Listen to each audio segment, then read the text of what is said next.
사랑하는 성도님들 안녕하세요. 이제 어느덧 열왕기 상하의 마지막, 그래서 이제 오늘은 열왕기하 25장을 묵상하는 날이 되었습니다. 그동안 열왕기 상하 말씀 잘 보셨는지요? 오늘 이제 마무리하면서 특별히 25장의 끝부분인 마지막 단락인 27절에서 30절까지의 말씀을 가지고 오늘 함께 은혜를 나누는 시간을 갖길 원합니다. 제가 본문 말씀 읽어드리도록 하겠습니다. 유다의 왕 여호야긴이 사로잡혀 간 지 37년, 곧 바벨론의 왕 에월무로닥이 즉위한 원년 12월 그달 27일에 유다의 왕 여호야긴을 옥에서 내놓아 그 머리를 들게 하고 그에게 좋게 말하고 그의 지위를 바벨론에 그와 함께 있는 모든 왕의 지위보다 높이고 그 죄수의 의복을 벗게 하고 그의 일평생에 항상 왕의 앞에서 양식을 먹게 하였고 그가 쓸 것은 날마다 왕에게서 받는 양이 있어서 종신토록 끊이지 아니하였더라. 여러분, 열왕기하의 마지막 장인 25장은 남유다의 멸망을 기록하고 있습니다. 시드기야 왕 때에 바벨론 느부갓네살 왕이 이 남유다를 침공하여 성읍들을 점령한 후 마지막으로 예루살렘 성을 둘러쌉니다. 약 1년 반 정도 둘러싸았기에 성 안에서는 굶주림 속에서 죽어가고 있었죠. 마침내 예루살렘 성은 함락되고 성전과 왕궁과 가옥들이 불태워졌고 사람들은 죽임을 당하고 권력자들은 바벨론 포로로 끌려갔습니다. 시드기야 왕은 체포되어 아들들이 죽임을 당하는 것을 목도한 후 두 눈이 뽑히고 쇠사슬에 묶여 바벨론 포로로 끌려가 죽임을 당합니다. 성전이 붕괴가 되고 유다 백성이 바벨론으로 사로잡혀 가게 되죠. 예레미야를 도왔던 아히감의 아들인 그달리야가 예레미야의 충고대로 백성에게 바벨론 왕을 섬기어 평안을 유지하라고 권면합니다. 그러나 백성은 듣지 않고 이스마엘을 중심으로 그달리야를 죽이고 애굽으로 도망을 칩니다. 그리고 이제 오늘 읽은 본문이 이어지게 되는 것이죠. 그렇게 열왕기하의 마지막은 악한 왕이었던 여호야긴 왕이 바벨론 포로에서 끌려간 후에 37년이 지나서 포로에서 풀려나 평안한 여생을 보냈다는 이야기를 기록해주고 있습니다. 사랑하는 성도님들, 남유다가 비참하게 멸망한 이유가 무엇인가요? 그들의 죄 때문이죠. 하나님의 말씀에 불순종한 죄, 하나님 대신 우상을 섬긴 죄, 무죄한 백성들의 피를 흘린 죄 때문입니다. 사랑과 인내가 무한하신 하나님께서도 하나님의 백성의 죄에 대하여 반드시 심판하심을 우리가 깨닫게 됩니다. 그런데 하나님은 심판하시되 완전하게 멸망시키지 않으시고 다시 회복의 기회를 주시는 분입니다. 열왕기하의 마지막 부분에 여호야긴이 포로에서 풀려났다는 것을 기록한 것은요, 하나님께서 이스라엘 백성에게도 그러한 회복을 주시겠다는 징표가 되는 것이죠. 27절을 다시 보면 유다의 왕 여호야긴이 사로잡혀 간 지 37년, 곧 바벨론 왕 에월무로닥이 즉위한 원년 12월 그달 27일에 유다의 왕 여호야긴을 옥에서 내놓아 그 머리를 들게 하고 라고 말씀하셨는데요. 여기서 머리를 들게 한다라는 표현은 죄수의 사면과 복권, 그리고 더 나아가서는 구원을 의미하는 성경적인 표현인 것입니다. 열왕기하에 이어지는 에스라와 느헤미야에서는 이스라엘 백성이 포로에서 70년 만에 예루살렘으로 돌아와 회복되는 이야기가 나옵니다. 이러한 회복은 이미 선지자 예레미야를 통해서 하나님께서 이스라엘 백성에게 주셨던 약속이죠. 하나님은 징계하시면서도 회복을 약속하시는 분입니다. 이스라엘 백성에게 시내산 언약을 주셨던 하나님께서 예수님을 통해 새 언약을 주셨습니다. 예수님의 십자가 보혈로 죄사함을 받고 하나님의 자녀가 되고 영생을 얻게 되는 새 언약이죠. 따라서 우리는 어떠한 절망 중에도 예수 그리스도 안에서 소망을 잃지 말아야 합니다. 또한 하나님의 자녀로서 하나님을 닮아 죄를 멀리하며 거룩한 삶을 향해 나아가야 할 것입니다. 마지막 문단을 이루고 있는 오늘 본문이 참 중요한데요. 얼핏 보면 앞의 문맥과 어울리지 않는 것 같습니다. 앞에서는 유다인들이 갈대아인을 학살함으로써 그 보복이 두려워 애굽으로 도망을 갔는데, 오히려 그 마지막에는 유다의 왕이 바벨론으로부터 호의와 은혜를 입는 것으로 끝나고 있기 때문입니다.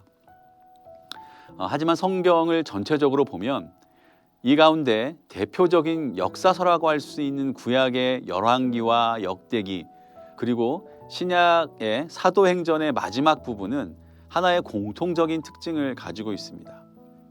곧 이들 역사서들이 한결같이 소망적인 메시지로 끝난다는 겁니다. 먼저 열왕기는 유다 왕 여호야긴이 바벨론 왕으로부터의 호의와 은혜를 입는 것으로 끝나고 있고, 역대기는 바사 왕 고레스로부터 무너진 성전을 재건하라는 명령으로 끝나고 있고, 또 사도행전은 연금되었던 사도 바울이 아무런 제지도 받지 않고 복음을 자유롭게 전할 수 있었다는 메시지로 끝나고 있습니다. 물론 역사적으로 보면 열왕기의 여호야긴은 비록 바벨론 왕으로부터 호의를 입긴 했지만 왕으로서 유다를 다스리지는 못했습니다. 또 역대기에 재건된 성전은 결국 다시 무너지고 말았죠. 그러나 이는 결코 하나님의 언약과 구속사가 끝났음을 의미하는 것은 아닙니다. 오히려 그러므로 하나님의 구속의 역사는, 그 약속과 구속의 역사는 더욱 완벽하게 성취가 되었습니다. 왜냐하면 우리가 잘 알듯이 다윗의 후손이자 또 여호야긴의 후손이신 그리스도께서 이 땅에 오심으로 영원한 성전과 하나님 나라가 세워졌기 때문에 그렇죠.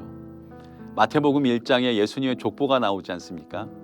마태복음 1장 11절을 보시면 바벨론으로 사로잡혀 갈 때에 요시야는 여고냐와 그의 형제들을 낳으니라 라고 기록되어 있는데, 여기서 여고냐는 여호야긴의 다른 이름, 같은 인물인 것입니다. 그렇기 때문에 바울 사도는 그리스도 안에서 하나님의 약속은 얼마든지 예가 된다고 말씀해 주고 있는 것이죠. 그리스도에 의해서 하나님의 약속이 성취된 것이 확실하다면 그리스도 안에 있는 모든 성도들 역시 언젠가 그 약속을 따라 진정한 축복과 영광을 얻게 될 것입니다. 그러므로 사랑하는 성도님들, 우리는 오늘 말씀을 통해서 하나님은 인간의 실수와 허물, 더 나아가 어떠한 사단의 방해에도 불구하고 당신의 열심으로 약속하신 바를 반드시 이루고 성취하신다는 사실을 분명히 깨달아야 하겠습니다.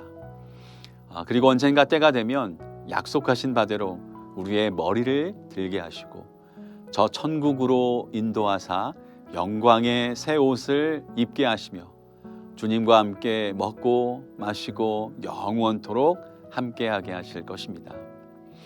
아무리 절망적인 상황에서도 소망을 잃지 않고 기쁨으로 남은 인생을 하나님의 나라와 의를 위해 전심으로 충성하는 자들이 우리가 되어야 되겠습니다. 사랑하는 성도님들, 이제 열왕기서 전체를 정리해 볼까요? 열왕기서는요, 이스라엘 열왕들을 중심으로 이스라엘의 역사를 기록한 책이죠. 그러나 열왕기서는 우리나라의 왕조실록과 같이 단순히 왕들의 통치 행위만을 기록하거나 이스라엘의 역사만을 기록한 책이 아닙니다. 즉, 열왕기서는 단순한 역사책이 아닌 것입니다. 열왕기서의 저자가 이 책을 기록한 것은 오고 오는 세대의 성도들에게 하나님께 대한 순종의 여부가 축복과 저주의 기준이 됨을 가르쳐 주기 위해 기록한 것인 것입니다.